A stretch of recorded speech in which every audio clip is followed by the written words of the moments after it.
Většina motorkářů věří, že ví, jak natankovat nádrž. Otevřít víčko, zasunout pistoli, stisknout spoušť, dokud automatika necvakne. Jednoduché, že? Chyba.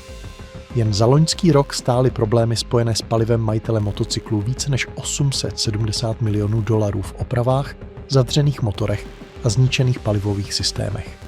A nejhorší na tom je, že většině těchto škod se dalo zcela předejít. Dnes odhalíme 12 nejkatastrofálnějších chyb při tankování, které v tichosti ničí motorky. A ta číslo 1 je tak běžná, že se s ní v servisech setkávají několikrát týdně. Začněme. Číslo 12. Tankování s motorkou na bočním stojanu bez kontroly hladiny. Vypadá to neškodně, že? Přijedete na čerpací stanici, necháte motorku na bočním stojanu a začnete čepovat benzín. Problém je v tom, že zatímco na jedné straně vidíte hladinu, benzín se hromadí na straně druhé. Když je vaše motorka nakloněná na stojanu, nádrž může být mimo horizontální rovinu až o 15 nebo 20 stupňů. To znamená, že když si myslíte, že je plná, ve skutečnosti necháváte nevyužité až 4 litry kapacity na protilehlé straně. Tím to ale nekončí. Toto nerovnoměrné rozložení zkresluje údaje palivového senzoru. Způsobuje, že se motorka chová odlišně v závislosti na hladině paliva. A v extrémních případech může vést k tomu, že motor začne hladovět po benzínu v dlouhých zatáčkách, kde se nádrž nakloní na opačnou stranu, než kde zůstal zbytek paliva. Viděli jsme případy jezdců, kterým došel benzín, i když ručička ukazovala čtvrtinu nádrže. Jednoduše proto, že vždy tankovali na bočním stojanu a ukazatel se rozkalibroval. Řešení je směšně jednoduché. Držte motorku ve svislé poloze, zatímco tankujete, nebo použijte centrální stojan, pokud ho vaše motorka má. 10 sekund pozornosti navíc vám může ušetřit tlačení motorky do kopce uprostřed pustiny. Číslo 11. Ignorování štítku o obsahu etanolu.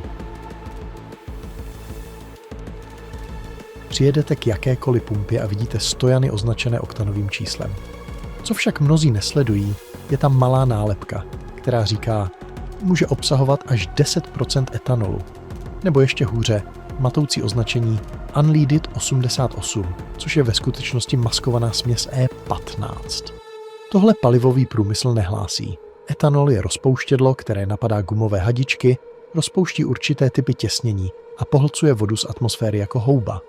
Studie z roku 2020 odhalila, že pouze 22% motorkářů vědělo, že Unleaded 88 znamená E15. Palivo, které je výslovně neschválené pro motocykly a jehož použití ruší záruku u většiny výrobců. Americká asociace motocyklistů už léta bojuje proti tomuto klamavému značení, protože E15 může způsobit vážné poškození motorů, které na něj nejsou konstruovány. Dokonce i E10, který je téměř všude, způsobuje 3% snížení výkonu a zvyšuje riziko separace fází jevu, kdy voda a etanol klesnou na dno nádrže. Pro motorky s karburátorem je to noční můra. Tato směs vody a etanolu je to první, co se dostane do karburátoru, což vytváří chudou směs, která spaluje ventily a poškozuje písty. Vždy čtěte štítky. Pokud tam není napsáno bez etanolu, tankujete minimálně E10. Pro uskladnění motorky na delší dobu nebo pro starší stroje se vyplatí najít benzín bez etanolu, i kdybyste pro něj měli jet přes celé město. Číslo 10. Používání prémiového benzínu v motorech konstruovaných pro běžný. Zde oddělíme marketingový mýtus od mechanické reality. Prémiový benzín nemá více energie, nedává větší výkon a nečistí motor lépe než ten běžný. Navzdory tomu, co vám může vyprávět kamarád u baru na benzínce, oktanové číslo měří jedinou věc – odolnost proti detonaci pod tlakem. Nic víc. Pokud manuál k vaší motorce uvádí, že používá 78 oktanů, je tankování 93 doslova pálením peněz. Mluvíme o 15 až 20 centech navíc za galon, což pro průměrného motorkáře znamená $200 až $300 ročně, bez absolutně jakéhokoliv přínosu pro výkon. Testy Revzily potvrdili to, co inženýři vědí už desetiletí. Pokud váš motor při běžném benzínu nedetonuje, vyšší oktanové číslo nepřináší žádnou výhodu. Frustrující je, že někteří jezdci zaznamenají s prémiovým palivem dokonce horší výkon, protože moderní motory se senzory klepání nastavují předstih zapalování agresivněji pro palivo, pro které byly navrženy. Výjimkou je, pokud jste upravili motor písty s vysokou kompresí nebo pokročilým zapalováním. Pak ano, vyšší oktanové číslo potřebujete, ale pro sériové motorky výrobce utratil miliony za vývoj, aby určil optimální palivo. Používejte to, co říká nálepka na nádrži. A ušetřené peníze si nechte na lepší pneumatiky nebo na okruhový den, kde na tom skutečně záleží. Těchto 6 chyb už je vážných, ale to, co přijde teď, je skutečné mechanické peklo. Mluvíme o nádržích, které reznou zevnitř, o benzínu, který se mění ve vodu a o palivových systémech, které umírají jen proto, že někdo nechtěl utratit $10 za aditivum. Pokud se dopustíte některé z těchto chyb, připravte se na to, že se rozloučíte se svou peněženkou. Chyba číslo 9. Tankování nad hrdlo nádrže. Všechny příručky k motorkám říkají totéž. Tankovat až k základně hrdla nádrže, ne výše. Ale motorkáři to systematicky ignorují. Odhodlaní tam vtěsnat tu 1/4 galonu navíc v domnění, že tím prodlouží dojezd. To, co ve skutečnosti dělají, je, že dusí systém odpařování. Moderní motorky mají filtr s aktivním uhlím, který zachycuje výpary z nádrže a posílá je do motoru ke spálení. Tento systém zpracovává pouze výpary, nikoliv kapalné palivo. Když nádrž přeplníte, kapalný benzín se dostane do filtru, nasytí aktivní uhlí a učiní ho nepoužitelným. Jakmile je filtr nasycen, nemůže nádrž správně odvětrávat, což vytváří vakuum, jak se palivo spotřebovává. Toto vakuum brání toku benzínu do motoru, což způsobuje cukání a potíže při startování. Jde o příznaky, které zaskočí jezdce, kteří právě natankovali plnou nádrž. Korunu tomu nasazuje fakt, že v horkém dni se tento nadbytek benzínu rozpíná a vytéká přepadovou trubkou, přičemž dopadá na lak, výfuk nebo podlahu garáže. Viděli jsme jezdce prožívat skutečný teror v domnění, že všechno začne hořet, aby pak motorku odvezli do dílny, kde jim naúčtovali $300 nebo $500 za nový uhlíkový filtr, který pojištění nekryje, protože se to považuje za údržbu. Pistole na pumpě vypíná z nějakého důvodu. To je váš signál k zastavení, nikoliv pozvánka k dalšímu čepování. Chyba číslo OSM. Nákup levného benzínu u stanic s pochybnou pověstí. Ta nezávislá čerpací stanice, která inzeruje benzín o 20 centů levnější na galon, má pro tuto slevu svůj důvod. Kvalita paliva se mezi dodavateli obrovsky liší a nízkonákladové stanice často nakupují u toho nejlevnějšího, bez záruk ohledně balíčku aditiv nebo kontaminace. Velké značky jako Shell, Chevron nebo Mobil investují hodně do čistících aditiv, která udržují palivové systémy čisté. Studie Michiganské univerzity zjistila, že benzín, který není prvotřídní kvality, generoval v motoru 19krát více usazenin než ten prvotřídní, a to po pouhých 7000 kilometrech. U motocyklů s menšími palivovými systémy a přísnějšími tolerancemi než u aut na tom záleží ještě více. Na fórech jsou desítky hororových příběhů. Kontaminované palivo ze špatných nádrží způsobující totální selhání systému, voda v benzínu, protože majitelé stanice nekontrolují své podzemní tanky a dokonce i špatně označená oktanová čísla. Jeden motorkář zdokumentoval na webu ADV Rider, jak jeho Ducati potřebovala kompletní vyčištění palivového systému po jediné nádrži podezřelého benzínu. $1800 za práci. Úspora $10 při onom tankování se najednou nezdála tak lákavá. Držte se značkových stanic. Váš palivový systém není místo pro hledání levných kšeftů. Chyba číslo 7. Používání běžného benzínu v motorech vyžadujících prémiový. Toto je opačná strana chyby číslo 10 a je exponenciálně nebezpečnější. Pokud manuál vaší motorky specifikuje prémiový benzín, není to doporučení, je to konstrukční požadavek. Motory s vysokou kompresí, které zahrnují většinu sportovních strojů a mnoho moderních dvouválců, generují ve spalovací komoře tolik tepla a tlaku, že nízkooktanový benzín detonuje předčasně. Toto samovznícení vytváří tlakovou špičku, která udeří do pístu, zatímco se ještě pohybuje nahoru, čímž vznikají síly, na které motor nebyl stavěn. Detonace může prorazit hlavu pístu, poškodit pístní kroužky, zničit ložiska ojnice a způsobit úplné selhání motoru. Nemluvíme o mírné ztrátě výkonu, ale o katastrofální mechanické destrukci, která vyžaduje kompletní přestavbu celého motoru. Některé moderní motorky mají senzory klepání, které zpozdí zapalování, aby to kompenzovaly, ale to je jen zmírňování škod, nikoliv řešení. Stále vytváříte vyšší spalovací teploty, které urychlují opotřebení a ztrácíte výkon, protože motor nemůže pracovat s navrženým předstihem. U motorek bez senzorů klepání, což je většina, hrajete ruskou ruletu pokaždé, když přidáte plyn. Pokud musíte z nezbytnosti natankovat benzín s nižším oktánovým číslem, vyhýbejte se vysokým otáčkám a situacím s velkým zatížením, dokud nebudete moci doplnit správné palivo. Pokud si z toho ale uděláte zvyk, koledujete si o nový motor. Těchto 6 chyb už je vážných, ale to, co přijde teď, je skutečné mechanické peklo. Mluvíme o nádržích, které reznou zevnitř, o benzínu, který se mění ve vodu a o palivových systémech, které umírají jen proto, že někdo nechtěl utratit $10 za aditivum. Pokud se dopustíte některé z těchto chyb, připravte se na to, že se rozloučíte se svou peněženkou. Číslo 6. Ignorování problémů s odvětráváním víčka nádrže. Vaše víčko nádrže má malý ventilační otvor, který je naprosto kritický pro chod motoru a 90% motorkářů se na něj nikdy ani nepodívalo. Jak palivo proudí z nádrže do motoru, musí dovnitř vnikat vzduch, aby zaplnil tento objem, jinak se vytvoří vakuum, které zabrání dalšímu toku benzínu. Ten malý otvor, obvykle jednosměrný ventil s pružinou, který pouští vzduch dovnitř, ale brání úniku výparů, je jedinou bariérou, která brání vaší nádrži stát se vakuovou komorou. Když se ucpe nečistotami, korozí nebo tím zvláštním svinstvem, které vytváří etanol, jezdíte s časovanou bombou. Příznaky jsou zvláštní a přerušované. Motorka jede skvěle 20 minut, pak začne cukat a zastaví se. Otevřete víčko, uslyšíte syčení nasávaného vzduchu a motorka najednou zase funguje perfektně. Toto vakuum je tak silné, že dokáže deformovat i kovové nádrže. Na fórech jsou fotografie majitelů ukazující promáčknuté nádrže s deformacemi velikosti talíře, a to vše kvůli neoriginálním víčkům z druhovýroby, která správně neodvětrávala. Fórum Yamaha Stars dokumentovalo případy, kdy neodvětraná víčka způsobila totální kolaps nádrže vyžadující výměnu. $400 až $800 v opravách, protože někdo nainstaloval levné víčko z eBay. I tovární víčka časem selžou. Pružinový ventil se přilepí, dírka se zablokuje špínou ze silnice a vy zůstanete s motorkou, která funguje přesně tak dlouho, dokud se nevytvoří dostatečné vakuum k udušení palivového čerpadla. Udělejte si test. Po chvíli jízdy sundejte víčko a poslouchejte. Pokud uslyšíte syčení vzduchu, vaše odvětrávání nefunguje. Vyčistěte ho nebo víčko vyměňte dřív, než vás někde nechá. Číslo 5. Skladování motorky s prázdnou nádrží. To odporuje tomu, co si mnoho motorkářů myslí o zimním uskladnění a stojí je to každé jaro stovky dolarů v opravách nádrží.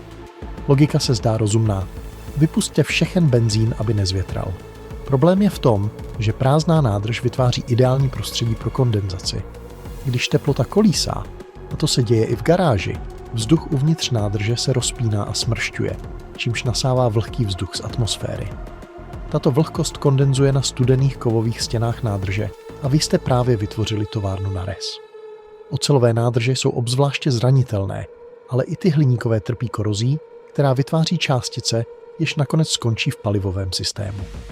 Mnoho manuálů výrobců to specifikuje jasně. Skladujte motorku s plnou nádrží a ošetřenou stabilizátorem, nikoliv prázdnou. Nádrž plná ošetřeného benzínu neponechává žádný prostor pro vzduch, čímž zcela eliminuje kondenzaci. Samotný benzín vytváří ochrannou bariéru proti kovu. Nicméně motorkáři, kteří slyšeli radu vypusť nádrž od kamaráda v baru, tuto chybu stále opakují a pak se diví, proč jejich motorka potřebuje po jediné zimě novou nádrž. Náhradní nádrže stojí od $300 do $1200 v závislosti na typu motorky plus práce a lakování. Tomu všemu se dá předejít udržováním plné nádrže a přidáním dobrého stabilizátoru. Pokud se bojíte zvětralého benzínu, v pořádku, na jaře ho vypusťte a naplňte čerstvým. Ale nikdy neskladujte motorku s prázdnou nádrží, pokud nemáte rádi rez. Číslo 4. Přidání stabilizátoru bez následného spuštění motoru. Stabilizátor paliva funguje skvěle, pokud se používá správně. Nalít ho do nádrže, zavřít víčko a odejít znamená vyhodit peníze a zajistit si jarní čištění karburátoru. To, co motorkáři nechápou, je, že stabilizátor, který plave v nádrži, nedělá absolutně nic pro benzín, který už je v hadičkách, čerpadle, vstřikovačích nebo v plovákových komorách karburátoru. Právě to je ten benzín, který vytvoří usazeniny a způsobí problémy se startováním, protože se nachází v menších objemech, kde k odpařování a oxidaci dochází rychleji. Správný postup je jednoduchý, ale vyžaduje těch 5 minut navíc, které většina lidí neinvestuje. Přidejte stabilizátor do téměř plné nádrže, poté nastartujte motorku a nechte ji běžet na volnoběh alespoň 5 až 10 minut, aby ošetřený benzín procirkuloval celým systémem. Někteří mechanici doporučují dokonce 20 minut pro naprostou jistotu. Na fórech jako Triumph Red najdete nespočet příspěvků dokumentujících stejný scénář. Motorkáři, kteří stabilizátor jen nalili a motorku zaparkovali, strávili první jarní víkend rozebíráním karburátorů a čištěním trysek. Ti, kteří po přidání nechali motor běžet, nastartovali na poprvé. Pokud používáte přípravky jako Seafoam nebo Startron, záleží také na poměru. Příliš málo neochrání dostatečně, příliš mnoho může u některých stabilizátorů způsobit usazeniny. Přečtěte si návod na obalu. Skutečně se jim řiďte.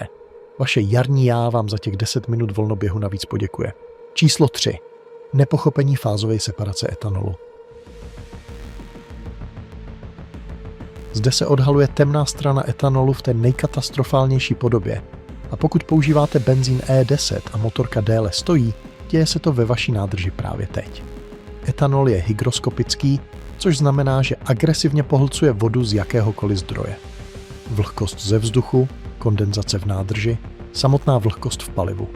Limit je 0,5% obsahu vody. Jakmile je tento práh překročen, směs etanolu a vody se stane těžší než benzín a klesne na dno nádrže, kde vytvoří oddělenou vrstvu. Tomu se říká fázová separace. A je to horší, než mít v benzínu jenom čistou vodu. Tato oddělená vrstva obsahuje veškerý etanol, což byla složka, která vašemu palivu dodávala oktanové číslo. Takže váš 87-oktanový benzín se změní na 2,80 až 4,80 oktanový, který plave nad směsí vody a etanolu na dně. Když čerpadlo nebo palivový kohout nasávají ze spodu, posílají tuto směs přímo do motoru. Výsledkem je okamžitá extrémně chudá směs, protože dovnitř nejde benzín, ale voda. Tato chudá směs prudce zvýší teplotu spalování, což pálí ventily, poškozuje písty a v extrémních případech může motor zadřít. Road Guardian to rozsáhle zdokumentoval. Motorky uložené i v klimatizovaných garážích trpí fázovou separací již po několika měsících s palivem E10. Fóra jsou plná jarních hororů. Motorky, které nestartují nebo běží nepravidelně, protože se pokoušejí spalovat něco, co je v podstatě nekvalitní alkohol smíchaný s vodou. Řešení je drahé. Kompletní vypuštění palivového systému, vyčištění nádrže a potenciálně nová čerpadla a filtry. Prevence je levná. Pro uskladnění používejte benzín bez etanolu. Pokud k němu nemáte přístup, použijte stabilizátor určený speciálně pro paliva s etanolem. Fázová separace nenastane přes noc, ale nastane. A když se to stane, čekají vás faktury ve výši 4ciferných částek. Číslo D jen nečtení štítků na stojanech, které označují E15. Palivo E15 je pro použití v motocyklech výslovně zakázáno. Není to jenom nedoporučené, není to suboptimální. Je to na federální úrovni zakázáno agenturou EPA pro neautomobilové motory. Přesto je toto palivo dostupné na čerpacích stanicích po celých Spojených státech pod záměrně zavádějícími štítky, jako Unleaded 88 nebo 88-oktanový benzín, přičemž označení E15 je skryto drobným písmem. Národní asociace výrobců lodí označila toto značení za falešné a navržené tak, aby zmátlo spotřebitele. A měli naprostou pravdu. Onen průzkum z roku 2020, který jsme zmínili dříve, odhalil, že 64% lidí předpokládalo, že jakýkoliv benzín prodávaný u stojanů je bezpečný pro jakýkoliv motor. A mýlí se. Použití E15 ve vaší motorce může způsobit úplné selhání palivového systému. Těch 5% etanolu navíc posouvá rozpouštěcí účinek za hranici toho, na co byly palivové systémy motocyklu navrženy, aby vydržely. Mluvíme o gumových hadičkách, které se doslova rozpouštějí, o těsnicích kroužcích, které nabobtnají a selžou, o palivových čerpadlech, která korodují zevnitř. Článek v Motorcycle Mojo z října 2025 zdokumentoval motorkáře v Quebecu, kteří utrpěli katastrofální poruchy poté, co se E15 stala na čerpacích stanicích standardem. Motorky, které roky fungovaly perfektně, najednou po pouhých několika nádržích nestartovaly. Příznaky zahrnují obtížné startování, cukání při akceleraci a v těžkých případech úplnou kontaminaci systému, která vyžaduje výměnu každé gumové součástky v palivovém okruhu. Mnoho výrobců ve svých zárukách specifikuje, že použití E15 ruší krytí. Neriskujete jen účet za opravu, riskujete účet za opravu, který není krytý a který by mohl přesáhnout $3,000. Americká asociace motocyklistů léta bojuje za lepší značení na stojanech, protože jde o problém celého odvětví. Dokud se tak nestane, musíte číst každý štítek na každém stojanu při každém tankování. Pokud je tam napsáno 88 nebo E15, nepoužívejte ho. Tečka. Číslo 1. Nepoužívání stabilizátoru paliva při uskladnění. Toto je nejdražší chyba, které se motorkáři dopouštějí, a přitom je jí možné zcela předejít za cenu $10 lahvičky stabilizátoru. Tohle se stane, když motorku na zimu uložíte bez stabilizátoru. Benzín začne okamžitě oxidovat. Lehčí a těkavější složky se odpaří jako první, čímž se změní chemické složení paliva. Jak se uhlovodíky rozkládají, tvoří se pryskyřice a laky. U paliva s etanolem absorpce vlhkosti tento proces urychluje, což vede k fázové separaci a korozi. Když přijde jaro, obsah vaší nádrže se proměnil v koktejl znehodnocených uhlovodíků, vody a rozpuštěných částic gumy a kovu z vašeho vlastního palivového systému. Pokusit se nastartovat motorku s touto směsí je jako snažit se nechat běžet motor na ředidlo barev. Výsledky jsou předvídatelné a drahé. Ucpané vstřikovače, které potřebují ultrazvukové čištění, $80 až $150 za vstřikovač. Karburátory plné laku, které vyžadují kompletní demontáž, odmočení a přestavbu, $300 až $800 za práci. Skorodovaná palivová čerpadla, která potřebují výměnu, $400 až $700. Zanesené svíčky, poškozené palivové potrubí. Vedoucí servisu v jednom dealerství nám řekl, že tohle vidí každé jaro několikrát týdně. Motorkáře, kteří uložili motorku bez stabilizátoru a vrací se s nepojízdnými stroji. Průměrná oprava stojí od $1200 do $1800 kvůli $10 lahvičce stabilizátoru a 5 minutám času na jeho nalití a spuštění motoru. Řešení je hloupě jednoduché. Před uložením motorky přidejte stabilizátor do plné nádrže podle návodu na obalu, obvykle 1 unci na galon. Poté nechte motorku běžet 5 až 10 minut, aby ošetřený benzín procirkuloval celým systémem. To je vše. Stabil, Startron, Seafoam, všechny fungují a všechny stojí méně než 1 nádrž benzínu. Alternativou je strávit jarní víkendy opravováním motorky místo ježdění a utratit rozpočet na ježdění za opravy místo za vybavení. Všechny příručky k uskladnění od všech výrobců říkají totéž. Používejte stabilizátor paliva. Přesto motorkáři tento krok kvůli neznalosti nebo lenosti vynechávají a draze za to platí. Nebuďte takovým motorkářem. 12 chyb, které stojí miliony dolarů ročně v opravách, kterým by se dalo předejít 5 minutami pozornosti a $10 lahvičkou. Od plnění nádrže pod špatným úhlem až po vyhladovění palivového systému kvůli nepoužití stabilizátoru, všechny mají jedno společné. Lze jim zcela zabránit.